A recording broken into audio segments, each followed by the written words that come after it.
여러분, 단 한 발로 서울 시내가 몽땅 날아간다면 이건 정말 엄청난 공포겠죠. 제복이 존중받는 사회를 위해서 노력하는 유튜버 멋진 창창입니다.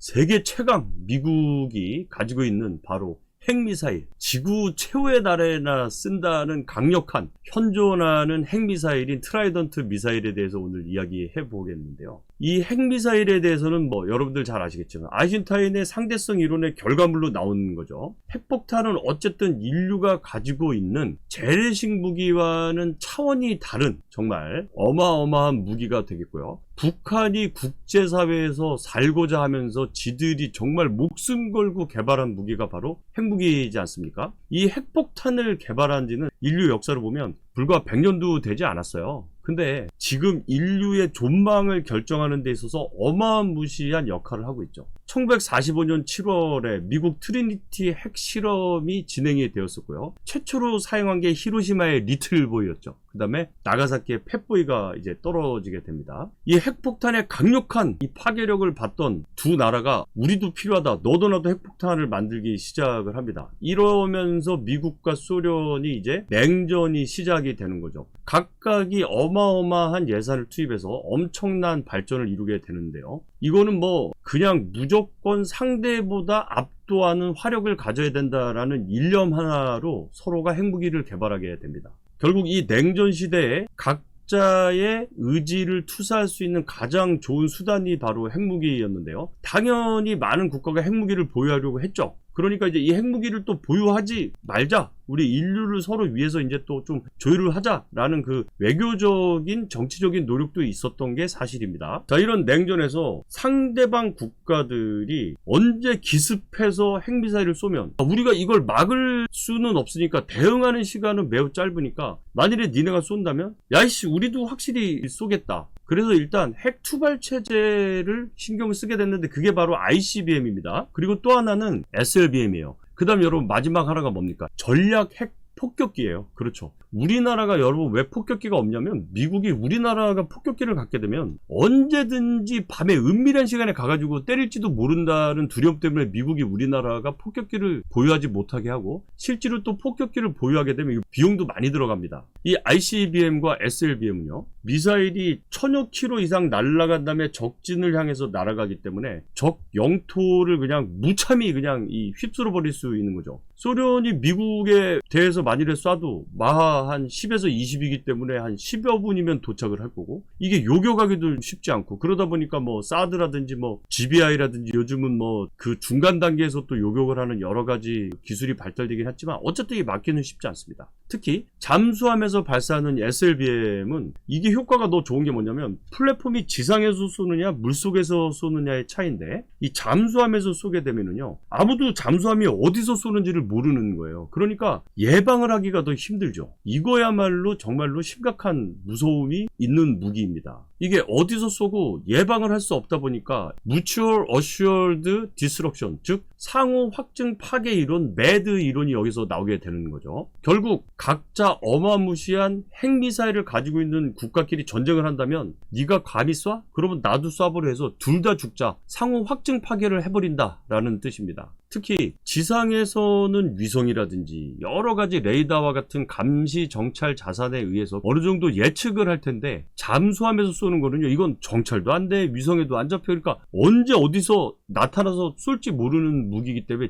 이게 진짜 무서운 무기예요. 자, 그러다 보니 미국과 소련은 SLBM에 많은 공을 들이게 되죠. 그리고 초기에 개발되었던 미국의 SLBM인 폴라리스와 이 포세이돈은요 사거리가 한 4-5천 킬로 정도밖에 안 됐어요. 그러다 보니까 태평양을 한참 가로질러 일단 가야 돼. 소련 근처까지 4-5천 킬로 이내로는 가야지 쏠 수가 있는 거 아니에요. 미국이 소련 내륙의 깊숙한 곳이 가려면 어쨌든 잠수함도 위험도가 있는 거죠. 그래서 원거리에서 타격을 하려면 적어도 10,000킬로 정도 이상의 거리에서 쏴야 되니까 미국은 이 사정거리의 정확도를 개선하기 위한 프로그램을 만들게 되는데요. 이게 바로 ULMS 사업입니다. 이게 언더시 롱레인지 미슬 시스템이라는 거예요. 바로 이 ULMS의 사업으로 나타난 게 트라이던트 미사일이 개발되게 된 배경이고요. 되고요. 이 트라이던트 1은요, 기존 폴라리스와 포세이돈의 발사관에 맞추다 보니까 이 발사관이 기존에 좀 작았어요. 그러니까 5,000km밖에 못 날아갔던 거죠. 그래서 야, 이거 다시 만들자. 미국이 이제 고민을 해서 UGM-133, UGM-133 트라이던트 2가 되면서 이거 길이가 13.5m로 좀 늘어났고 중량이 59톤입니다. 종말 단계에서 마 24까지 가고요. 최대 고도가 약 한 1000km 정도 되고 최대 사거리가 12,000km 정도가 됩니다. 특히 핵탄두가 475킬로톤을 자랑하는데요. 이 WAD-8 탄두를 최대 8개까지 장착을 할 수 있습니다. 근데 이제 이 트라이던트의 가장 핵심이라면은 모든 탄두를 각각 목표를 설정해서 쏠 수 있다는 거죠. 그러니까 우주 공간으로 날린 다음에 탄두들이 흩어져 가지고 각자의 표적으로 날아간다는 거예요. 즉 MIRV의 기능을 가지고 있다는 겁니다. 엔진은 3단 추진 고체 연료를 채택을 했어요. 그래서 이 잠수함은 오하이오급 핵 추진 잠수함에서 이제 발사가 되는데 1단으로 발사가 되면 한 40초에서 한 50초 정도 1단 추진체가 발사가 되고 그 다음에 이 탄두를 보호하고 있던 페어링이 이렇게 벗겨지게 됩니다. 페어링이 벗겨지는 이유는 일단은 50초 정도 올라가면서 대기 열에 엄청나죠. 이때 한 공기 저항으로만 온도가 한 500~600도 정도 올라가요. 그러면 탄두를 보호해야 되니까 페어링이 있는데 우주공간 성층권을 넘어가게 되면 이때부터는 또 온도가 너무 낮기 때문에 얘를 또 열어줘야 됩니다. 그러고 난 다음에 2단 추진체가 작동을 해서 대략 한 3~40초 정도 그 부스팅을 하게 되고요. 그 다음에 이제 3단계로 가면서부터는 이 MIRV를 각자의 표적으로 뿌리면서 흩어지게 되고 MIRV는 그냥 맹목으로 떨어지는 게 아니라 내부에서 가스를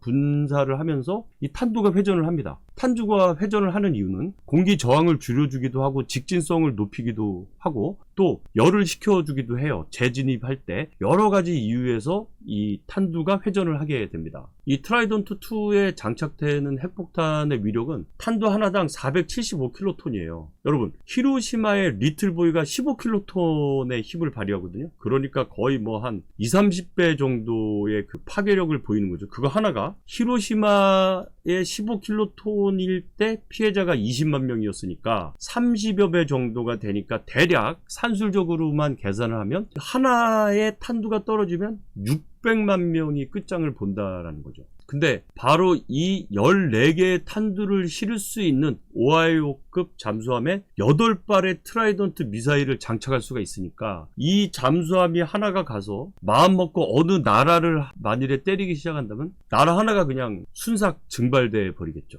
엄청나게 무서운 무기입니다. 물론 이 24발을 싣고 14대가 풀로 다닐 수는 없는데요. 요거는 이제 전략무기 감축 협정, 스타트라는 협정 때문에 미국이 SLBM 보유량을 203발로 줄입니다. 그래서 미국이 가진 모든 SLBM을 사용한다고 해도 203개의 도시는 그냥 끝장이 나버리는 거예요. 그러니까 미국하고 전쟁하면 안 되겠죠, 여러분. 우리가 미국과 동문인 게 얼마나 다행스러운지 이 미국이 보유한 저 무기만 봐도 알 수가 있습니다. 트라이던트 2는 개량이 되어서 90년대부터 실전 배치가 되었고 미국이 가지고 있는 유일한 SLBM이면서 가장 강력한 핵 잠수함에 탑재되어서 운용이 되는 미사일이죠. 자, 근데 이 미사일을 오직 미국만 독점할 것 같은데 재미난 건 미국의 영원한 우방국인 영국도 가지고 있어요. 이게 어떻게 보면 미국이 꼼수를 쓴 건데 아까 얘기했던 전략무기 감축 협정 스타트 때문에 미국은 203발밖에 가지지 못하고 소련도 몇 개 없으니까 야, 이걸 영국에 팔아서 영국의 이 벵가드급 전략 잠수함에 요 트라이던트 2 미사일을 팔아가지고 운영을 하고 있죠. 그래서 그 벵가드급 핵잠수함에 한 척당 16발을 탑재해서 운영을 할 수가 있습니다. 영국도 굉장히 군사 강국이라고 볼 수 있어요. 또한 현재 영국도 벵가드급을 대체하기 위해서 드레드노트급으로 지금 이 차세대 전략 핵잠수함을 개발했고요. 트라이던트 2를 거기에도 지금 탑재를 할 예정입니다. 자, 현존하는 미사일 중에는 가장 비싼 몸값을 자랑하는 우리 트라이던트 2, 미국의 최후의 전략 자산이면서 지구 최후의 나라에 운영한다는 트라이던트 2 잠수함 발사 핵 탄도 미사일에 대해서 이야기해 보았습니다. 감사합니다.